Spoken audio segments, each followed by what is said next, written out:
La Bible révèle que la fin de toute chose est proche et que Dieu appelle tout homme à pouvoir se réjouir de la seconde venue de Jésus-Christ.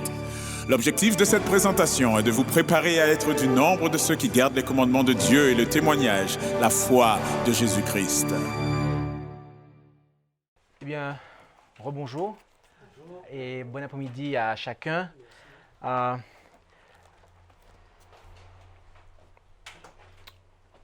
Nous allons, comme vous le voyez affiché, considérer les caractéristiques du reste. Et la raison pour laquelle cela est inclus tout du moins parmi les thèmes de ce comité qui porte le message du quatrième ange, est que nous avons vu que le reste ne pouvait pas être Babylone. Le véritable ne pouvait pas être Babylone. Et de manière à bien comprendre cela, car lorsque nous parlons de Babylone, cela inclut une église ou des églises de systèmes religieux apostats. De manière à bien comprendre cela et à faire la différence, nous devons aussi considérer les caractéristiques du reste. Et cette présentation sera, je dirais, complémentaire de celle que nous avons vue hier après-midi concernant l'Église du Christ. Vous avez vu, c'est hier après-midi, à la même heure, nous étions en train de considérer l'Église du Christ. La présentation de cette heure sera complémentaire à celle de hier après-midi. Si je vous pose la question suivante, quelles sont les caractéristiques du reste? Êtes-vous en mesure d'y répondre? Alors, bibliquement parlant, effectivement, la réponse toute simple qui arrive, c'est qu'il garde les commandements de Dieu ainsi que le témoignage de Jésus. D'accord? Car le dragon s'en alla faire la guerre au reste de la postérité de la femme, à ceux qui gardent les commandements de Dieu ainsi que le témoignage, et qui ont le témoignage de Jésus, n'est-ce pas? Et nous avons un verset complémentaire qui se trouve en Apocalypse 14, verset 12. Là, on nous parle de la patience des saints, de ceux qui gardent les commandements de Dieu et la foi de Jésus. Donc, les caractéristiques du reste sont l'observation des commandements de Dieu ainsi que du témoignage de la foi de Jésus-Christ, mes amis. D'accord? Et la période de temps qui est concernée par la présentation de ce peuple, eh bien, c'est à la fin des 1260 années ou un temps des temps et la moitié d'un temps qui nous est parlé dans la Bible. C'est une fois que cette période-là est présentée que nous voyons le reste apparaître. Donc, de manière chronologique, il est vrai que dans la Bible, il est fait mention de reste à différentes périodes de temps. Mais là, le reste dont on nous parle ici en Apocalypse 14, 12, 17 apparaît une fois que nous sommes entrés dans le temps de la fin. Pas la fin des temps, dans le temps de la fin qui commence en 1798. Et nous reconnaissons que ce reste a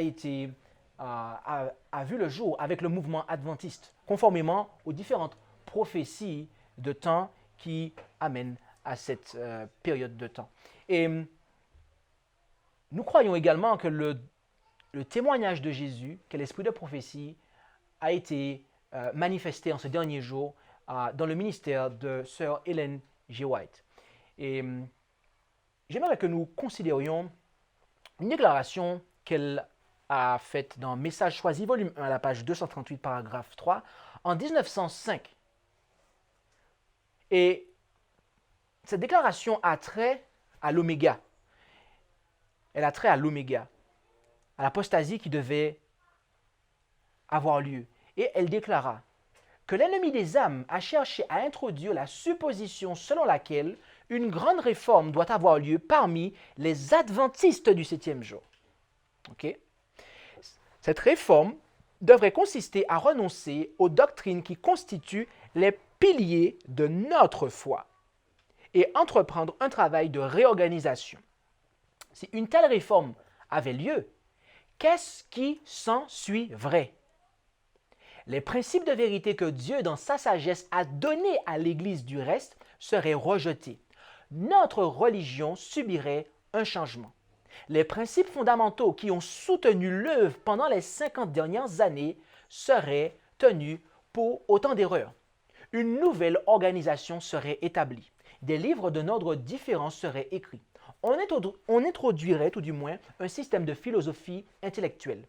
Les fondateurs de ce système se rendraient dans les villes pour y accomplir une œuvre magnifique. Il va sans dire que le sabbat serait peu respecté, tout comme le Dieu qui l'a établi. Ce nouveau mouvement ne tolérerait aucune opposition.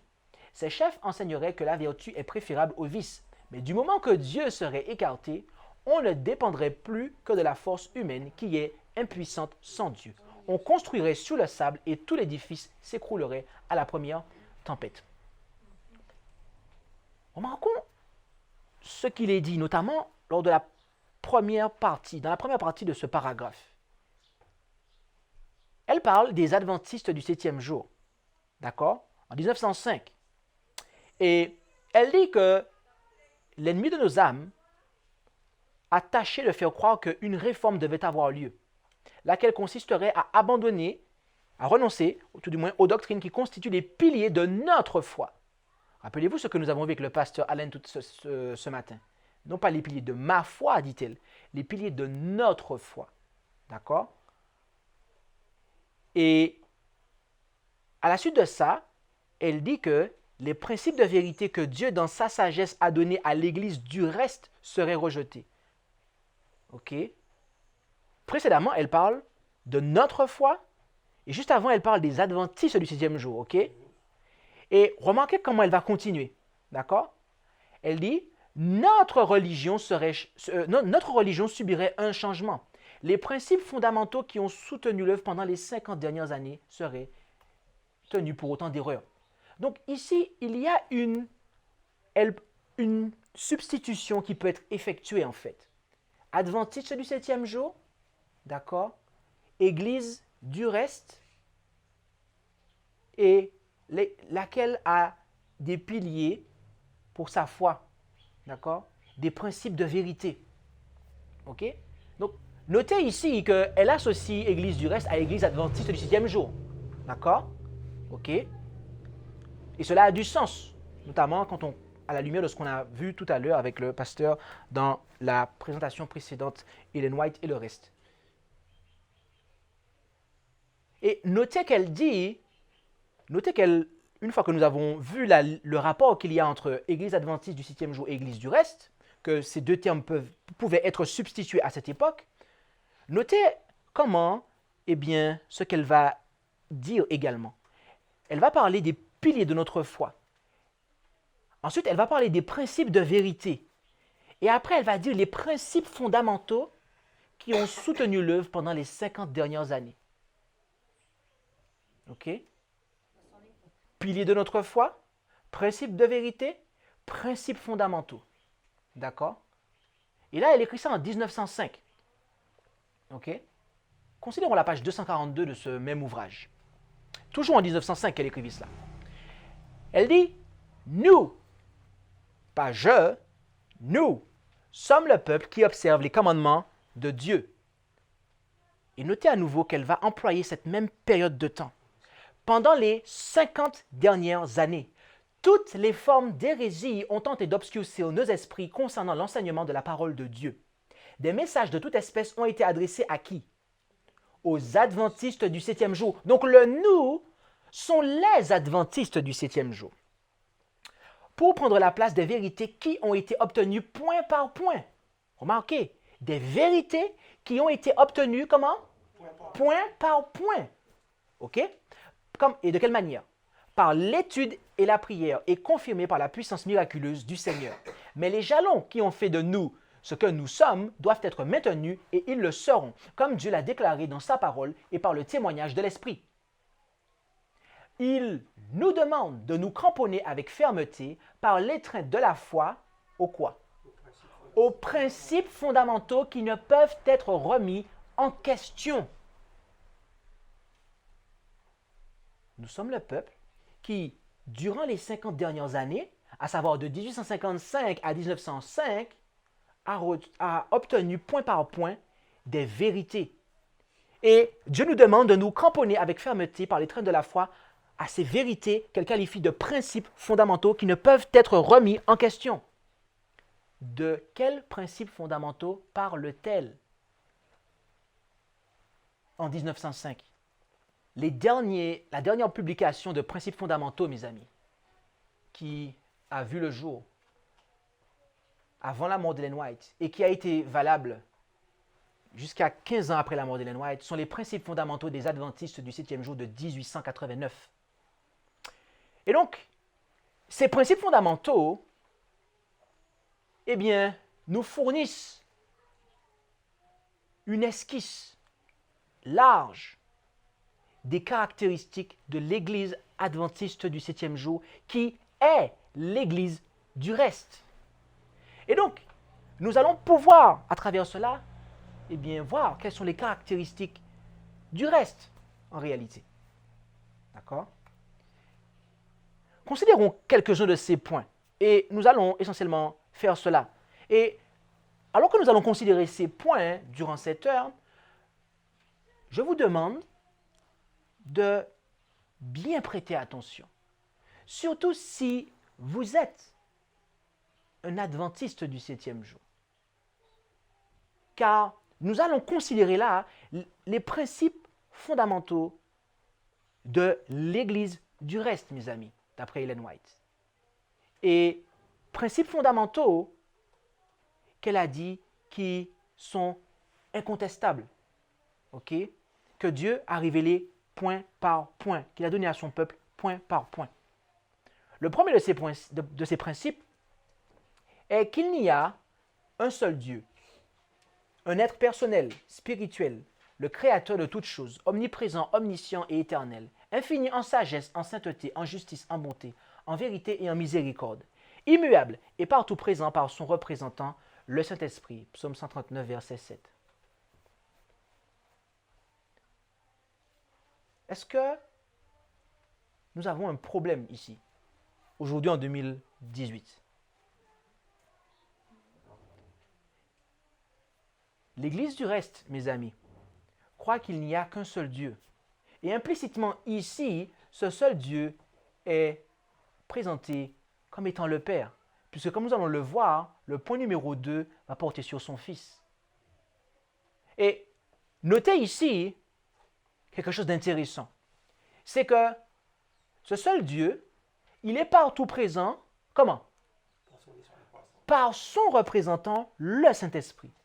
Vous savez, lorsque vous prenez les croyances fondamentales de la dénomination des adventistes du 7e jour d'aujourd'hui, et non pas de 1989, mais d'aujourd'hui, on ne vous dit plus que Dieu est présent par son représentant, le Saint-Esprit, mais on vous dit que Dieu est omniprésent.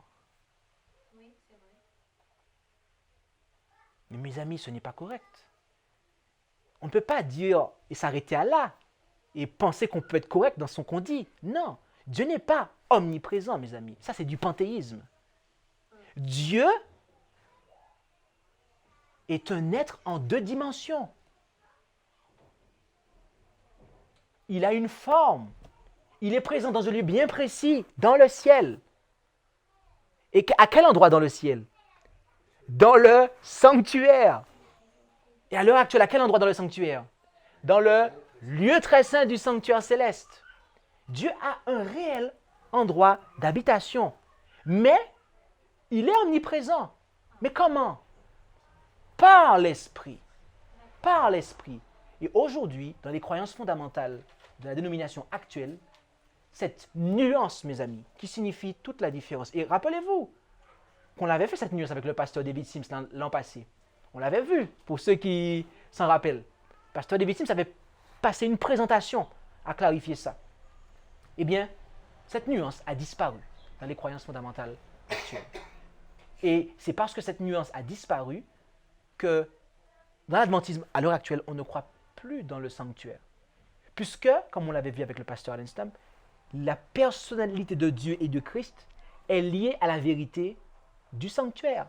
Donc, si vous avez un Dieu qui, en fait, n'a pas de présence concrète dans un lieu précis de l'univers, eh bien, pourquoi y aurait-il besoin de sanctuaire? Puisque Dieu serait présent partout. C'est très important, mes amis. Et c'est très important que cela soit le premier point de principes fondamentaux. Parce que ça va poser le fondement pour tout ce qui va suivre. Rappelez-vous, la connaissance de Dieu, mes amis, c'est le fondement de toute vraie éducation. C'est le fondement de toute théologie. Et Rome le reconnaît. Et c'est pour cela que Rome dit que son Dieu, qui est en réalité, non pas le Père, son seul vrai Dieu, mais pour eux, c'est la Trinité, est le fondement de toutes ces autres doctrines. Pour sa foi, mais elle veut aussi que ce soit pour la chrétienté. Oh, l'évangélisation du pape, mes amis, faisons attention.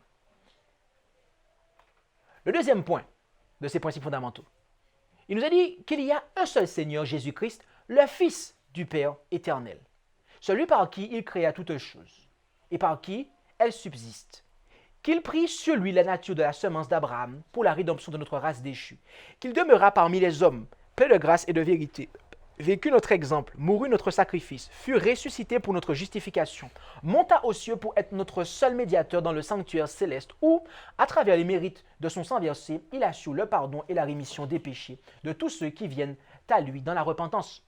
Aussi, à la fin de son œuvre en tant que prêtre, avant qu'il ne s'assoie sur son trône en tant que roi, il fera la grande expiation pour les péchés de tous ceux qui sont venus à lui dans la repentance, et leurs péchés seront alors effacés. Acte 3, 19. Et emportés du sanctuaire, tel que présenté dans le service de la prêtrise lévitique, laquelle annonce et préfigure le ministère de notre Seigneur dans les cieux. Et on donne des références. Revenons un instant sur cela. Jésus-Christ est ici présenté comme la deuxième personne de la Trinité. C'est cela? Non, non. Comme le Fils du Père éternel. OK? Ça, c'est un premier point à noter. Et remarquez la deuxième chose. C'est qu'il prit sur lui la nature de la semence de qui? D'Abraham. Est-ce qu'ici on dit, oh, il a pris la nature de l'homme avant le péché? Il a pris la nature d'Adam avant le péché. C'est pas ce qu'on dit ici. Ici, c'est pas ce qu'on dit là en 89. Mais mes amis, lorsque vous étudiez la théologie adventiste moderne, on vous dit qu'en fait, Christ aujourd'hui, il avait sur terre la nature d'Adam avant le péché. Oh! Mais ce n'est pas ce que dit l'esprit de prophétie non plus, mes amis. Ce n'est pas ce que disent les principes fondamentaux qui ne peuvent être mis en question. Et qui sont, eh bien, ce que Dieu a donné à l'Église du reste. On nous dit aussi que Christ fut ressuscité. Qu'est-ce qui a ressuscité le Christ? Le Père. Il y a 30 textes bibliques qui nous le disent, n'est-ce pas? Aujourd'hui, quand vous croyez en la Trinité, eh bien, vous êtes automatiquement obligé de croire que Christ s'est ressuscité lui-même, mes amis. C'est pas ça. C'est pas ça. Et après, on nous dit qu'à la fin de son œuvre en tant que prêtre, avant qu'il ne s'assoie sur son trône en tant que roi, il fera quoi? La grande expiation. Wow. Donc, il y a une expiation, en fait, à la fin de son œuvre en tant que prêtre. D'accord? Il y a une expiation. Et j'ai remarqué le petit 1 qu'il y a après, etc., juste en haut de l'image. OK? Ce petit 1-là figure dans le document original. D'ailleurs, au passage, tous les points qui sont présents ici sont traduits et sont accessibles depuis le site leres.org/croyance. Et à la fin de cette page, on met le lien de la page originale du site d'Ellen White sous lequel ces principes ont été traduits. Ce petit 1 est une note qui explique ce point numéro 2. Et nous allons lire ensemble cette note, d'accord? Elle est assez longue, mais on va prendre le temps de la lire parce que c'est important de comprendre ça. Parce que, voyez-vous, avant de la lire, aujourd'hui, dans l'adventisme, comme on l'a vu, eh bien, hier matin, on ne croit plus dans l'expiation finale. On ne croit pas que Jésus-Christ, depuis 1844, fait l'expiation finale. Tandis qu'à cette époque-là, on le croyait. Alors, lisons cette note. Certaines personnes inconsidérées nous accusent de rejeter entièrement l'expiation du Christ, parce que nous sommes en désaccord avec l'opinion majoritairement acceptée selon laquelle l'expiation fut accomplie à la croix. Mais il n'en est rien. Nous ne sommes simplement pas d'accord concernant le temps où l'expiation doit être faite. Nous contestons l'opinion selon laquelle l'expiation fut réalisée à la croix parce qu'elle est totalement contraire au type, lequel place l'expiation à la fin du service annuel du sanctuaire et pas au commencement. Voir les textes de l'Écriture cités précédemment.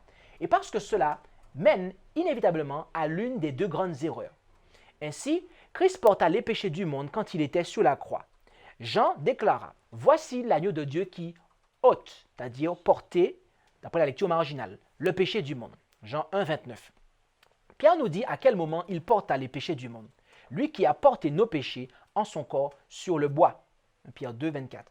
Paul dit qu'il est mort pour tous. 2 Corinthiens 5, 14 et 15. Par conséquent, ce que Christ fit sur la croix fut accompli sans distinction et sans réserve pour tout le monde. Et si cela fut l'expiation, alors les péchés de tout le monde auraient été expiés et tous seraient sauvés. Cela est l'universalisme en pleine floraison. Mais tous les hommes ne seront pas sauvés. Par conséquent, les péchés de tous ne furent pas expiés à la croix. Et si l'œuvre du Christ ici-bas fut l'expiation, alors son œuvre fut partielle et non universelle, comme les textes cités précédemment l'affirment. Et il fit l'expiation seulement pour quelques favoris qui furent élus pour être sauvés, et ignora tous les autres qui furent prédestinés à la damnation. Cela établirait la doctrine de l'élection et de la prédestination dans sa forme la plus forte, erreur également contraire aux Écritures et aussi répréhensible que la précédente.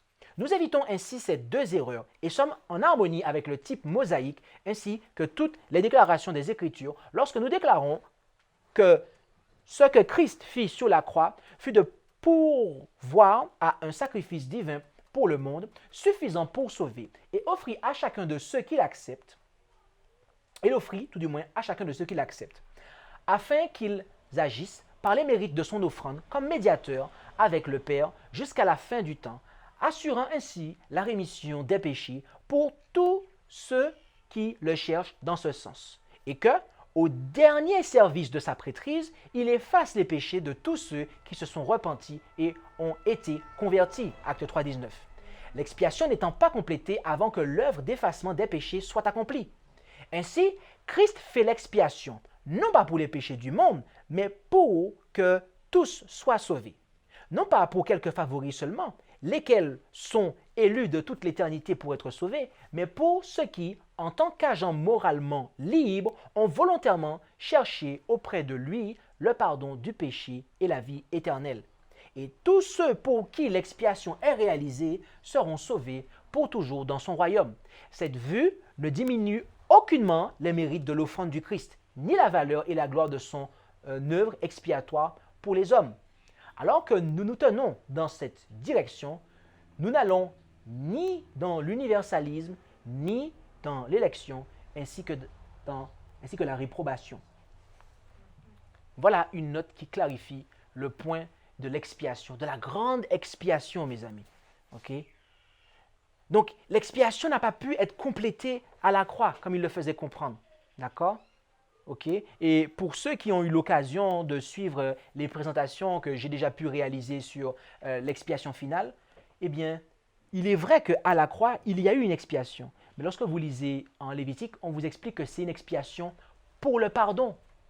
Tandis que, eh bien, ça c'est Lévitique 4, mais en Lévitique 16, on vous explique qu'il y a une expiation pour la purification, en fait. Okay? Donc, à la croix, en Lévitique 4, dans le parvis, l'expiation qui se faisait dans le parvis, c'était une expiation pour le pardon. Tandis qu'en Lévitique 16, l'expiation qui avait lieu lors du Yom Kippour était une expiation pour la purification.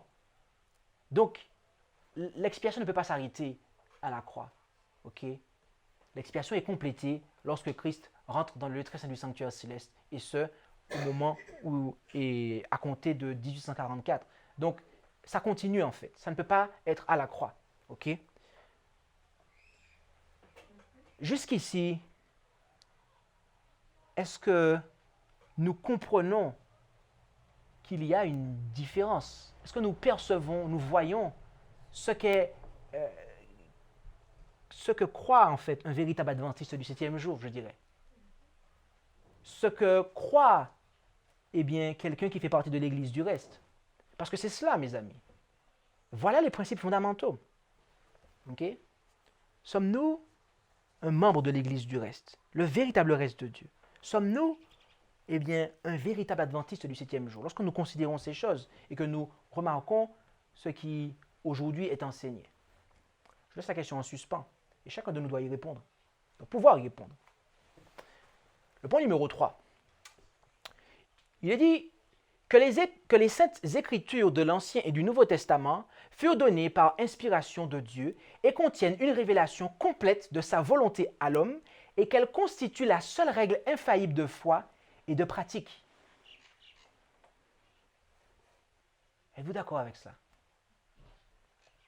Est-ce que vous savez que dans l'Église adventiste du 7e jour, à l'heure actuelle, on n'est pas vraiment d'accord avec ça? Vous savez, j'ai déjà eu l'occasion d'entendre des pasteurs fraîchement sortis des écoles de théologie me dire, mais tu sais, il y a des passages dans le Pentateuque qui n'ont pas été inspirés par Dieu et que c'est Moïse qui a écrit cela. C'est ce qu'ils ont appris. Ils ont payé 10 000 € l'année pour étudier à Collonges pendant 5 ans. Combien? 10 000 € fois 5, ça fait combien? 50 000 €. 50 000 € pour devenir pasteur, pour pouvoir dire aux gens ça, pour pouvoir me dire, eh bien, non, c'est pas ça.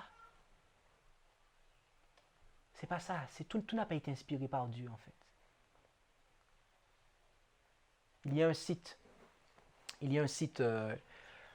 que vous connaissez certainement, 3anges.com, et il y a une partie archéologie dans ce site, ok? Et je vous invite à regarder, je ne me rappelle plus de quel numéro, mais il y a un moment, dans un épisode, où celui qui anime l'émission, avec un intervenant, il dit en fait que l'archéologie a montré que Jéricho, c'est une légende et tout, etc. Et donc nous savons que c'est une légende et tout, et tout, et tout.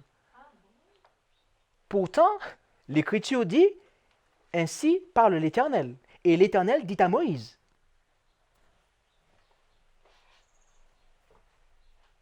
Mais bizarrement, du moment que vous payez 50 000 € pour devenir pasteur, eh ben, vous avez quand même apparemment un droit et une autorité pour dire que non, certaines choses ne sont pas inspirées de Dieu en fait.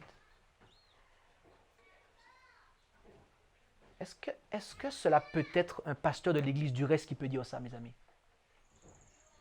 Pas d'après ce que nous disent ces principes fondamentaux qui ne peuvent être remis en question, d'après ce que nous dit Ellen White. Et que les Saintes Écritures constituent la seule règle infaillible de foi et de pratique. Vous savez, il y a ce qu'on appelle le manuel d'Église dans la Bible. Et vous vous rappelez ce que pasteur Allen nous a montré avec Martin Luther? Il a pris la bulle et il l'a mis au feu. Il faudrait faire la même chose pour ce livre, mes amis. La même chose pour ce livre. Parce que dans ce livre, on dit que seuls les pasteurs doivent baptiser. Alors que dans la Bible, nous avons un diacre consacré, Philippe, qui a baptisé l'eunuque éthiopien.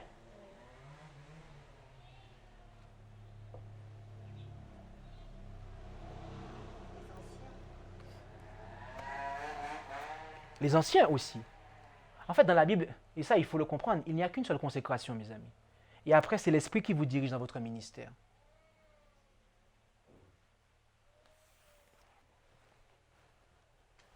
Dans l'adventisme, on fait une consécration diacre, après une consécration ancien, et puis une consécration pasteur. Comme ça, toi, tu es diacre, tu ne changes pas, tu ne peux pas devenir ancien, et puis toi, tu es ancien, tu ne peux pas devenir pasteur, en fait. On cloisonne les choses. On fait plusieurs consécrations. Mais avez-vous déjà étudié la consécration, mes amis, pour vous rendre compte que cela ne fonctionne pas comme cela? Il n'y a qu'une seule consécration dans la Bible, mes amis. Et c'est l'Esprit qui vous dirige dans votre ministère. Et je pourrais vous donner encore des choses de la sorte pour vous montrer que ce livre devrait être pris et d'être mis au feu, mes amis. Au feu. Nos pionniers n'avaient pas de manuel d'église. Ils n'avaient pas de manuel d'église. C'est pour cela qu'ils ont écrit ça. Elle constitue la seule règle infaillible de foi et de pratique.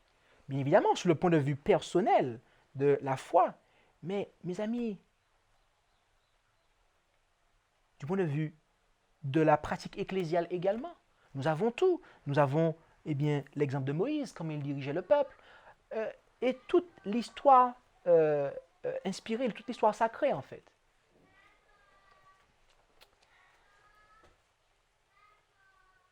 Voilà ce que croit, mes amis, l'Église du reste. Voilà l'une des caractéristiques de l'Église du reste. Elle croit que les Saintes Écritures, les Saintes Écritures de l'Ancien et du Nouveau Testament ont été données par inspiration de Dieu. À 100%, mes amis. Il n'y a pas des passages qui sont retranchés, des choses comme ça. Non, pas dans l'Église du reste. Dans les églises de Babylone, oui, mais pas dans l'Église du reste, mes amis. La véritable Église du reste, la véritable Église adventiste du 7e jour, celle qui était l'Église du reste en 1889.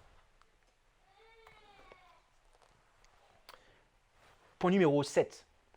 Que l'histoire du monde, à partir des dates précises du passé, l'élévation et la chute des empires et la succession chronologique des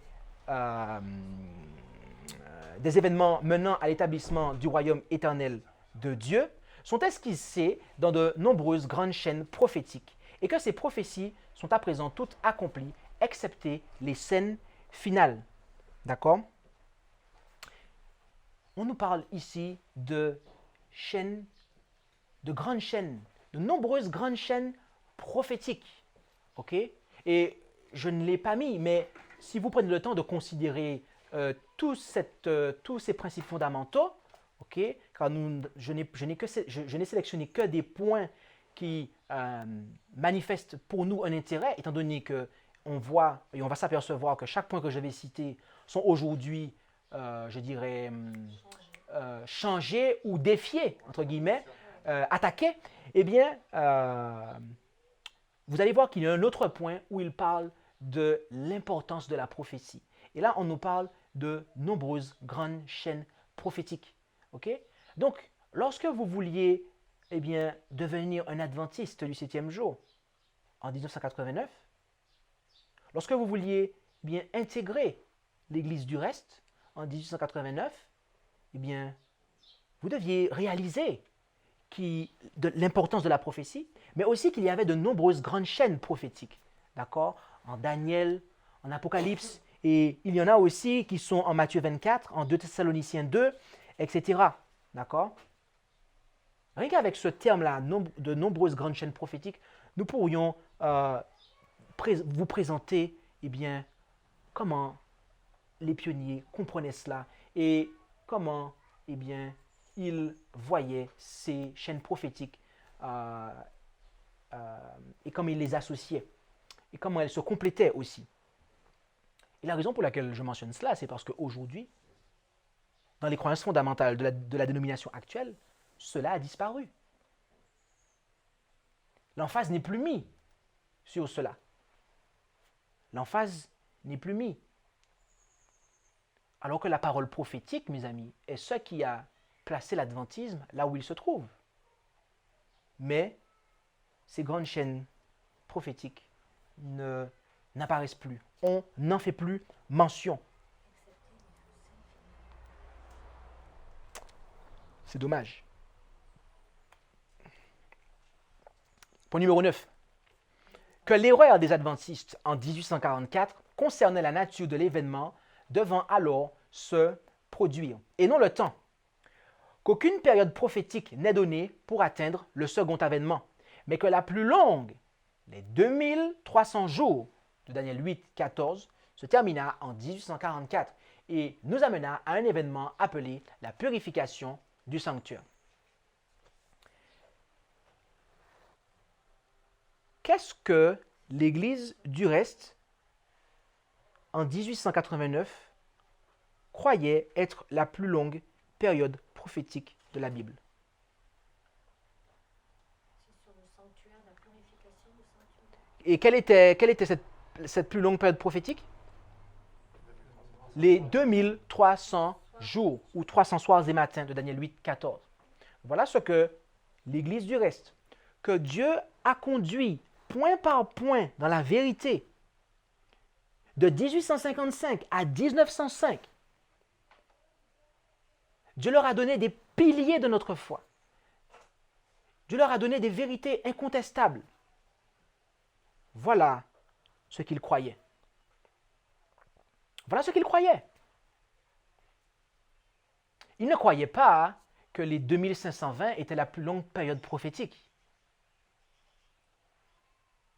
Car lorsque Dieu les a conduits point par point dans la vérité, ils ont rejeté les 2520 comme étant la plus longue période prophétique.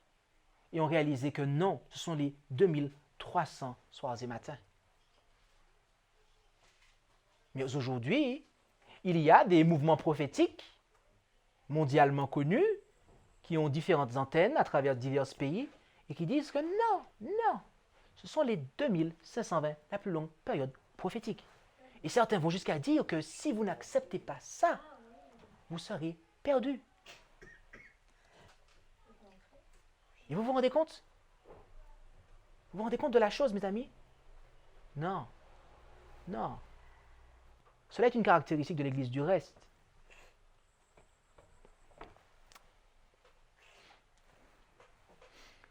Point numéro 10. Que le sanctuaire de la Nouvelle Alliance est le tabernacle de Dieu dans le ciel, et dont Paul parle à partir d'Hébreux 8, et duquel notre Seigneur, en tant que grand prêtre, est ministre.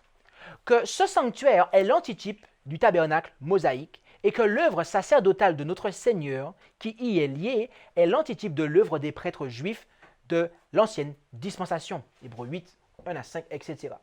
Que cela, et non la terre, est le sanctuaire devant être purifié à la fin des 2300 jours, et ce que l'on appelle sa purification est dans ce cas, tout comme dans le type, simplement l'entrée du grand prêtre dans le lieu très saint pour finir l'ensemble des services qui y sont liés, en expiant et en enlevant du sanctuaire les péchés qui y avaient été transférés par le moyen du service accompli dans le premier appartement.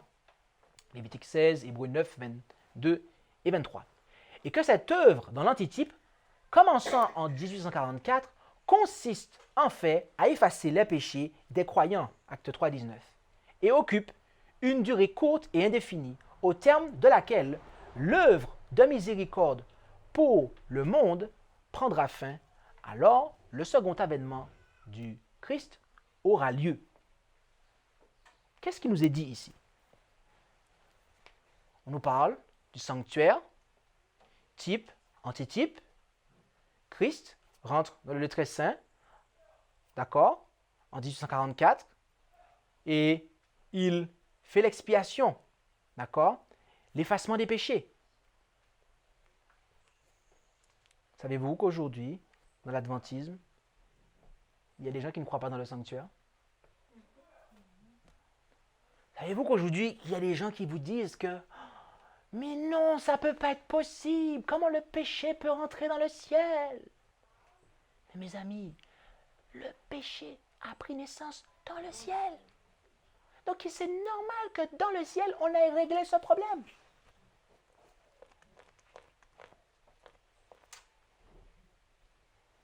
Et on efface cela. On efface cela. Et il y en a même qui disent que, non, Christ, sur terre, eh bien, son œuvre était représentée par le lieu saint. Et que une fois ressuscité et monté au ciel, il est monté directement dans le lieu très saint. Mes amis, ce n'est pas ce que Dieu a révélé à l'Église du reste, point par point, de manière incontestable. Je vous repose la question, et je la laisserai en suspens, je n'attends pas de réponse, mais c'est pour que vous puissiez réfléchir à ça. Faites-vous partie de l'Église du reste? Êtes-vous un véritable adventiste du 7e jour? Pensez-y. Point numéro 13. Qu'étant donné que l'homme de péché, la papauté, a pensé changer les temps et la loi de Dieu, Daniel 7, 25, et a induit pratiquement toute la chrétienté en erreur concernant le 4e commandement, nous trouvons une prophétie sur une réforme à ce sujet, laquelle doit avoir lieu parmi les croyants juste avant la venue du Christ. Et on nous donne des versets.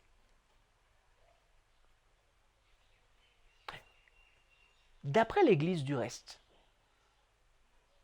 la véritable Église adventiste du 7e jour, en 1989, que Dieu a conduit point par point dans la vérité. Qui était l'homme de péché?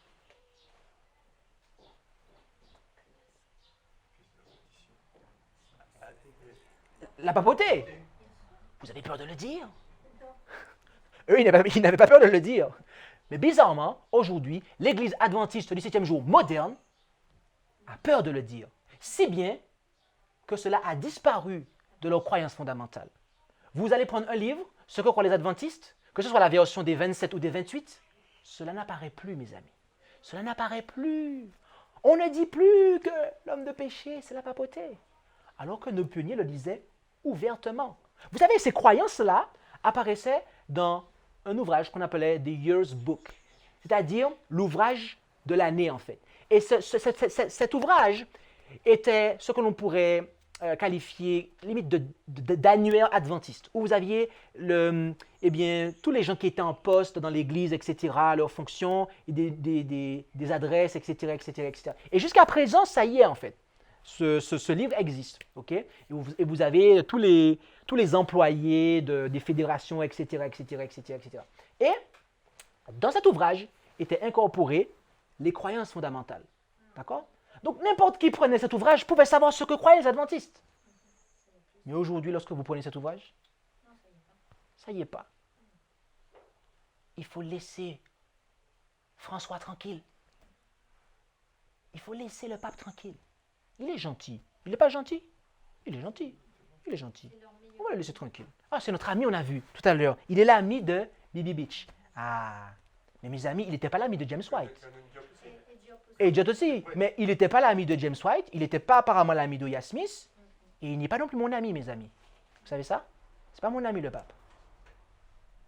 Parce que moi, par la grâce de Dieu, j'appartiens à cette église du reste, cette véritable église adventiste du 7e jour de 1889. Parce que je crois que le pape est l'homme de péché.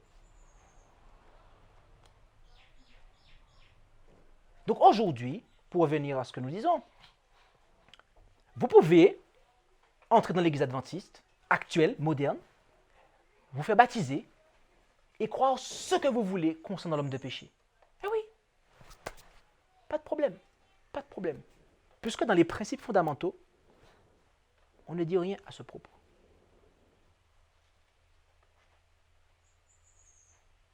Vous vous rendez compte? Non, non, non, mes amis. Non, non, non, non. Le point numéro 15. Que les Écritures insistent sur la simplicité et la modestie dans le vêtement comme un signe remarquable de la condition de disciple chez ceux qui professent suivre celui qui fut doux et humble de cœur. Que le port de l'or, des perles et d'habits coûteux ou de toute autre chose ayant pour pur objectif d'orner la personne et d'entretenir l'orgueil du cœur naturel doit être abandonné selon des textes comme 1 Timothée 2, 9 et 10 et 1 Pierre 3, 3 et 4. Voilà quelque chose que Dieu a conduit l'Église du reste, l'Église adventiste du 7e jour en 1989, à comprendre. Voilà quelque chose qui a été confirmé point par point et qui était l'une des caractéristiques de leur foi.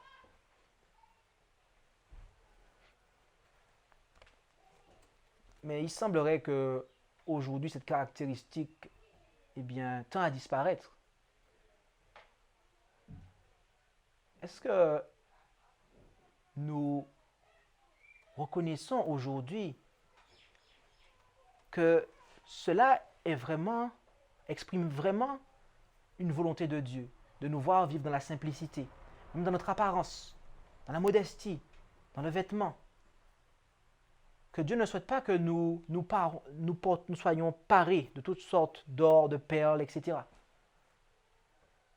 Mes amis, aujourd'hui, lorsque vous vous promenez un peu et que vous promenez vos yeux dans l'adventisme aujourd'hui, mais le port des bijoux est en train de frapper, mes amis, et de revenir à une allure.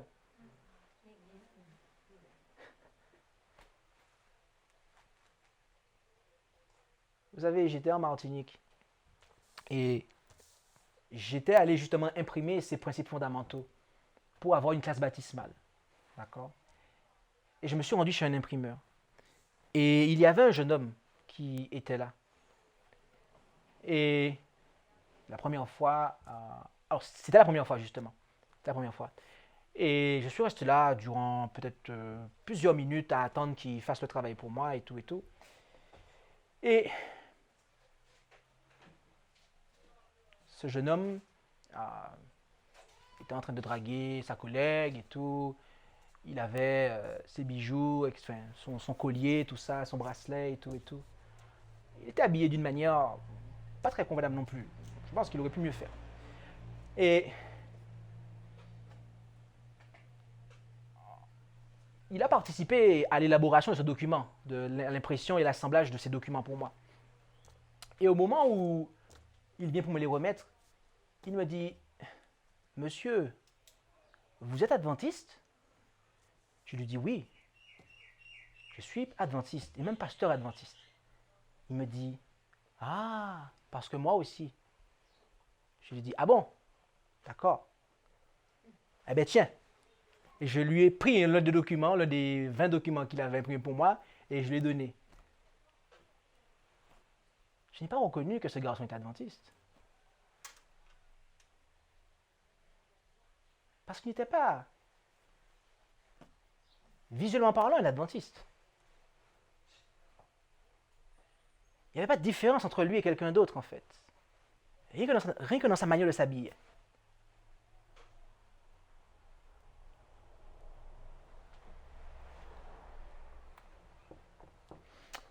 Point numéro 16.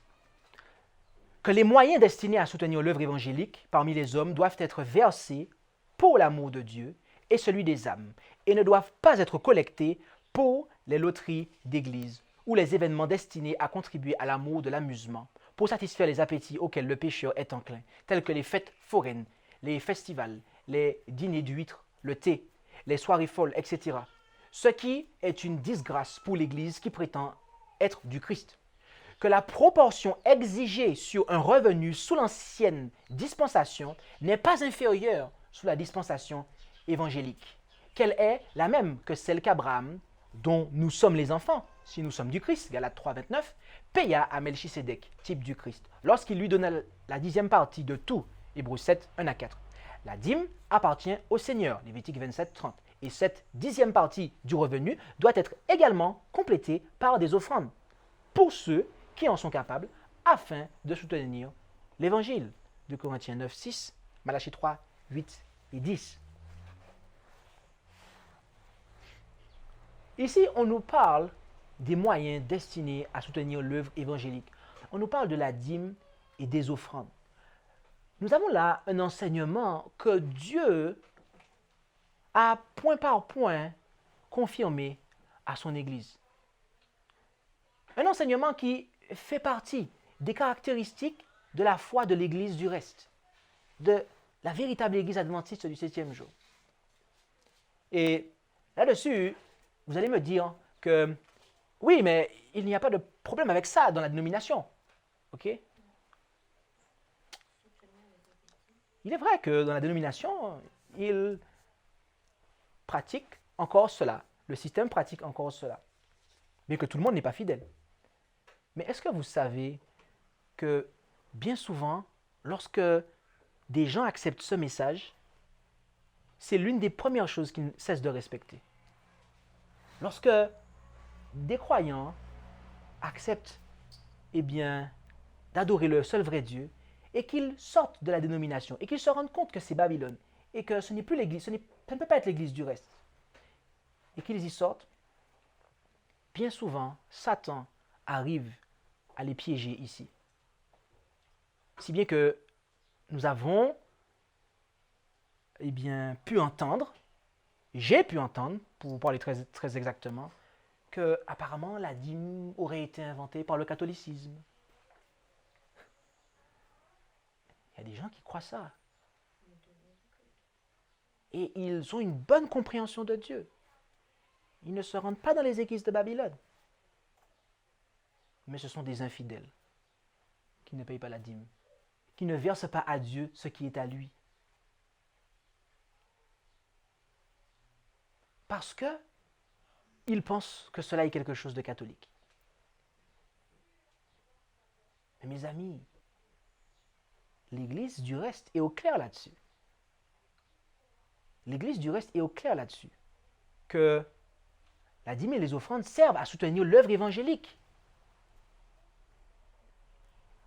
Et si nous avons l'amour pour Dieu et pour celui des âmes, eh bien, nous devons participer généreusement à l'avancement de l'œuvre. Parce que c'est cela, en fait. Lorsqu'on ne verse pas la dîme, il y a un problème avec l'amour de Dieu et l'amour des âmes. Parce que des âmes périssent.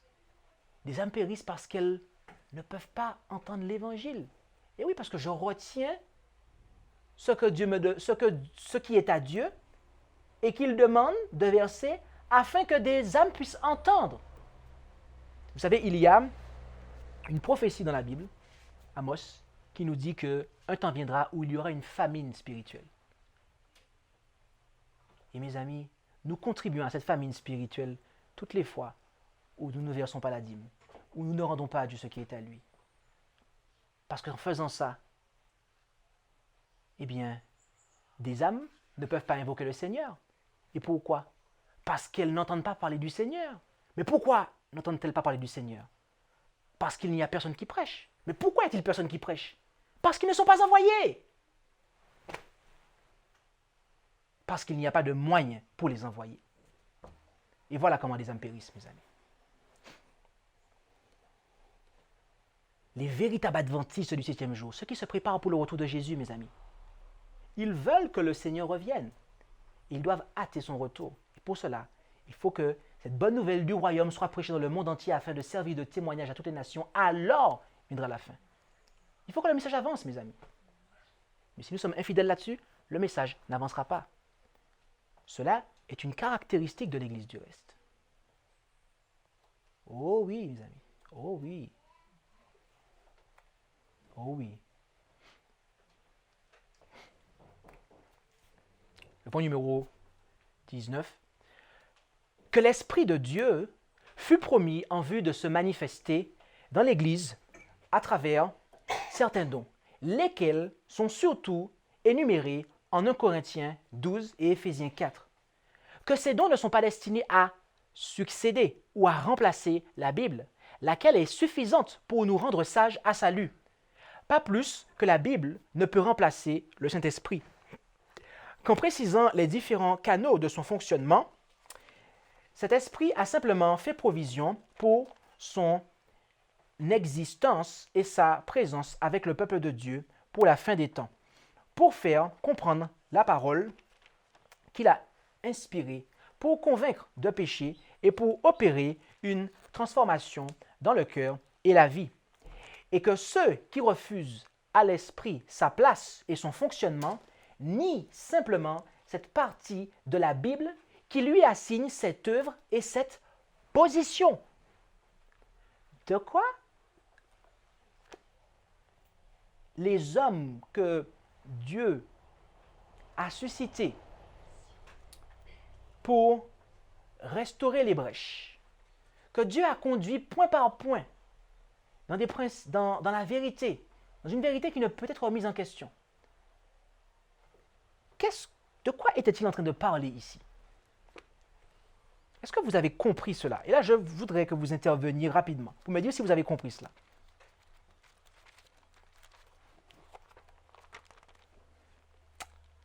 C'est peut-être difficile à comprendre.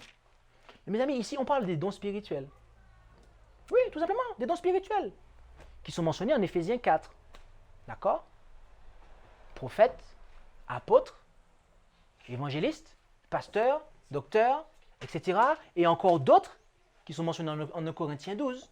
Ok? Tous les dons spirituels. D'accord?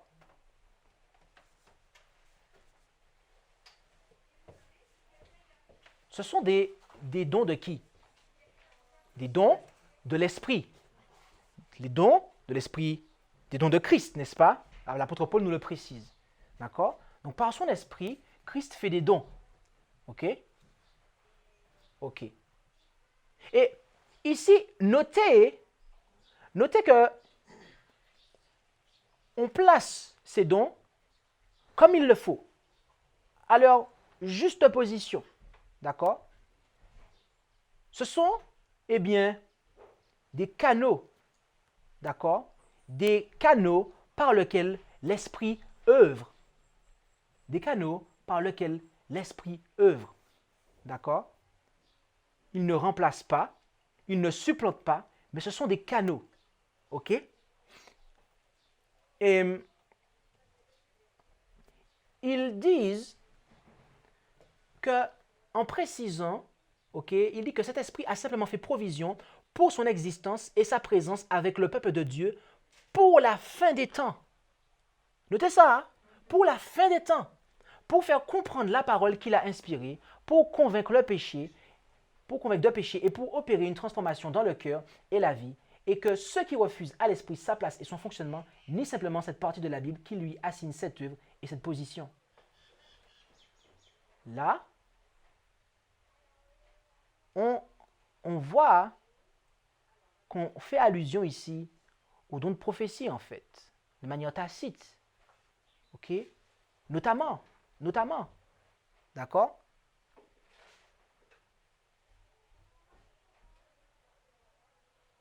Mais mes amis, il y a d'autres dons qui sont des dons d'enseignement en Éphésiens 4. OK? Et lorsque nous disons que, ah non, tel don disparaît, ou non, ce don-là, je n'y crois pas, qu'est-ce que nous faisons lorsque nous disons que non, cette chose-là, ce n'est plus pour maintenant. Ça s'arrête. Au bout d'un moment, c'était valable, mais à tel moment, ça s'arrête. Est-ce que nous avons une foi qui est similaire à celle de l'Église du reste? Ah non, parce qu'on nous dit, on nous parle de la fin des temps. Et on nous dit que c'est nier cette partie de la Bible qui lui assigne cette œuvre et cette position. Toutes les fois où nous rejetons le ministère prophétique d'Ellen White, mes amis, toutes les fois où quelqu'un d'inspiré parle de la part du Seigneur, quelqu'un qui a le don de prophétie, toutes les fois où cela a été fait et que cela est fait, on rejette l'Esprit de Dieu. On rejette l'Esprit de Dieu. Et en fait, on pêche contre l'Esprit. Et cela est vrai pour le don de prophétie. Mais mes amis, cela est vrai pour tous les dons. Je dis bien pour les dons. Pour les dons. D'accord? La raison pour laquelle j'insiste là-dessus, c'est parce que il y a des croyants qui ont développé la vision que, à partir de certains moments, eh bien, Dieu va arrêter de donner certains dons à l'Église. OK? Et voilà une lecture qui peut refléter leur pensée. Jérémie 23. Jérémie 23 à partir du verset 1. Malheur aux bergers qui détruisent et dispersent le troupeau de mon pâturage, dit l'Éternel. C'est pourquoi, ainsi a dit l'Éternel, le Dieu d'Israël, touchant les bergers qui paissent mon troupeau. Vous avez dispersé mes brebis, vous les avez chassées et ne les avez pas visitées. Voici, je vais punir sur vous la malice de vos actions, dit l'Éternel. Je rassemblerai le reste de mes brebis de tous les pays où je les aurai chassées, et je les ramènerai à leur pâturage, et elles seront fécondes et multiplieront. Et on s'arrête là. On dit voilà. Voilà. Nous avons eu des pasteurs infidèles. Des pasteurs qui n'ont pas, fait le travail. Ils ont été corrompus. Ils ont volé l'argent. Ils se sont engraissés sous le dos du peuple. Etc. etc. Et j'ai vécu tout ça, tu vois. Et moi, je ne crois plus dans ça. Je ne crois plus dans ces choses-là. Non. C'est Dieu qui va agir. Dieu lui-même, sans les pasteurs. Il va agir directement. Et il va supprimer ça. En plus, il le dit, je vais le faire. Il ne va plus utiliser d'hommes. C'est terminé tout ça. C'est terminé. Pourtant, tout texte ôté de son contexte devient prétexte. Parce que si nous continuons au verset 4, il dit, après avoir dit je, il nous dit comment il va agir. Je nous dit comment il va agir. Je, c'est bien l'Éternel. Donc le je suis va nous dire comment il va agir. J'établirai sur elles des pasteurs qui les paîtront, elles n'auront plus de crainte ni d'épouvante, et il n'en manquera aucune, dit l'Éternel. Lorsque des gens se montrent infidèles, lorsque des bergers se montrent infidèles, est-ce que l'Éternel les retranche de leur position et ne les remplace pas? Est-ce qu'il laisse son troupeau sans berger? Non! Il les retranche et il met des bergers qui feront le travail, mes amis. Et c'est ce que la Bible enseigne. Et c'est ce que nos pionniers croyaient. Car l'Esprit se manifeste à travers des dons. Jusqu'à la fin des temps, mes amis. Si vous lisez bien Éphésiens, l'apôtre Paul nous dit que ces dons, pour quelle raison ces dons sont donnés? Afin que nous ne soyons plus des petits enfants flottants et emportés ça et là à tout vent de doctrine. Or, l'Esprit dit expressément qu'à la fin des temps, des gens se détourneront de la foi et s'attacheront à des esprits séducteurs. Donc, pour que les gens soient affermis, il faut que Dieu rassemble son troupeau, il faut que Dieu s'affermisse le troupeau.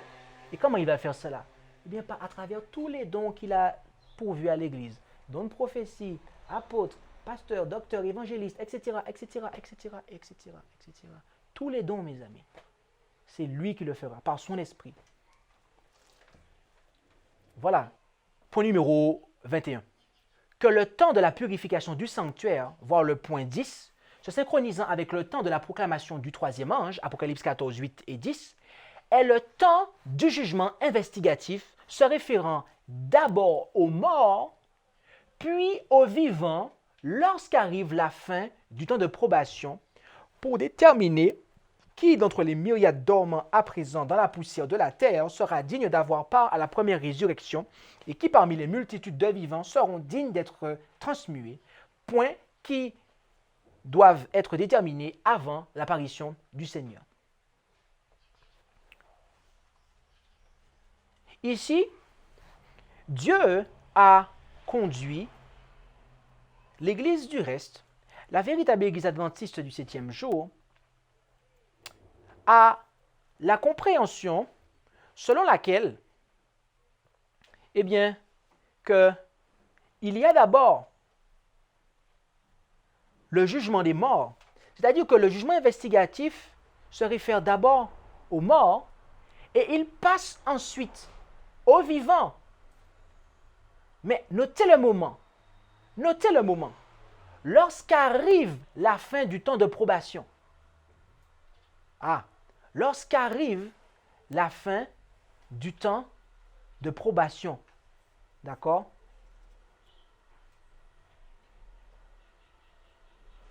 Et mes amis, il y a des gens aujourd'hui qui disent que le jugement des vivants a déjà commencé. Alors que le temps de probation, lui, continue toujours. Et ces mêmes personnes sont celles qui croient que les 2520 sont une période de temps prophétique et que c'est même la plus grande période de temps prophétique. Mais ce n'est pas ce que Dieu a révélé à l'Église du reste, aux véritables adventistes du 7e jour. Cela n'était pas une caractéristique de leur foi, cela ne faisait pas partie de leurs piliers, les piliers de leur foi, des vérités confirmées de manière incontestable. Non, mes amis. Le jugement des vivants. Et lorsque vient la fin du temps de probation, mes amis. Rappelez-vous que nous sommes le peuple qui observe les commandements de Dieu. Pendant les 50 dernières années, toutes les formes d'hérésie ont tenté d'obscurcir nos esprits concernant l'enseignement de la parole de Dieu. Des messages de toute espèce ont été adressés aux adventistes du 7e jour pour prendre la place des vérités qui ont été obtenues point par point par l'étude et la prière et confirmées par la puissance miraculeuse du Seigneur. Mais les jalons qui ont fait de nous ce que nous sommes doivent être maintenus et ils le seront comme Dieu l'a déclaré dans sa parole et par le témoignage de l'Esprit. Il nous demande de nous cramponner avec fermeté par l'étreinte de la foi aux principes fondamentaux qui ne peuvent être remis en question. Mes amis, voici les caractéristiques de l'Église du reste de Dieu. Voici ce qu'est un véritable adventiste du 7e jour. Dieu nous pose la question cet après-midi. Qui sommes-nous? Et où sommes-nous? À quelle église adventiste? Dans quelle église adventiste nous trouvons-nous? Est-ce une église théologiquement modifiée? Tout comme des fruits et des légumes génétiquement modifiés? Est-ce une église théologiquement modifiée? Ou une église adventiste, eh bien, qui a toutes les créances du ciel? Une église qui garde les commandements de Dieu, en commençant par le premier commandement. Une église qui garde ce qui a été confirmé depuis 1855 à 1905. Une église qui a des vérités qui ont été obtenues point par point, par l'étude, la prière, et confirmée par la puissance miraculeuse du Seigneur. Mes amis, quelle que soit votre réponse en cet après-midi, sachez que les jalons qui ont fait de nous ce que nous sommes doivent être maintenus et ils seront maintenus comme Dieu l'a déclaré dans sa parole. Ça veut dire qu'avec ou sans nous, mes amis, l'Église du reste dont on nous parle ici va maintenir ses vérités. Que vous décidiez de continuer à croire en la Trinité ou pas, que vous décidiez de croire dans les 2520 ou pas, que vous décidiez de refuser de payer la dîme ou pas, que vous décidiez de faire tout ce que vous voulez par rapport à ce que nous avons vu. Mes amis, cela sera maintenu. Parce que cela vient de Dieu. C'est Dieu qui a suscité cela. Et avec ou sans nous, ce message va avancer. C'est pour cela que Dieu nous demande de nous cramponner avec fermeté par l'étreinte de la foi aux principes fondamentaux qui ne peuvent être remis en question. Mes amis, voulons-nous nous cramponner avec fermeté à ces principes fondamentaux? Voulons-nous faire partie du véritable reste de Dieu? Voulons-nous y rester, y demeurer, si c'est déjà le cas? Alors nous devons nous cramponner, mes amis. Nous devons comprendre ces choses, étudier ces choses, approfondir ces choses. Car Satan envoie, comme il a envoyé par le passé, toutes sortes d'hérésies, de manière à ébranler la foi de l'Église du reste. Mes amis, nous avons là une plateforme solide qui a été approuvée, une plateforme qui a pour architecte Dieu lui-même, un édifice qui a pour architecte Dieu lui-même. Et lorsque viendra le temps de test, nous serons trouvés forts, mes amis. Nous aurons eu une expérience solide. Combien d'entre nous voulons de cette expérience? Merci d'avoir écouté cette présentation avec intérêt. Pour plus d'informations, consultez notre site internet lereste.org et suivez-nous sur Facebook ainsi que sur YouTube à @lereste. Vous pouvez aussi nous contacter par email à info@lereste.org ou par téléphone au +33 6 12 60 13 69.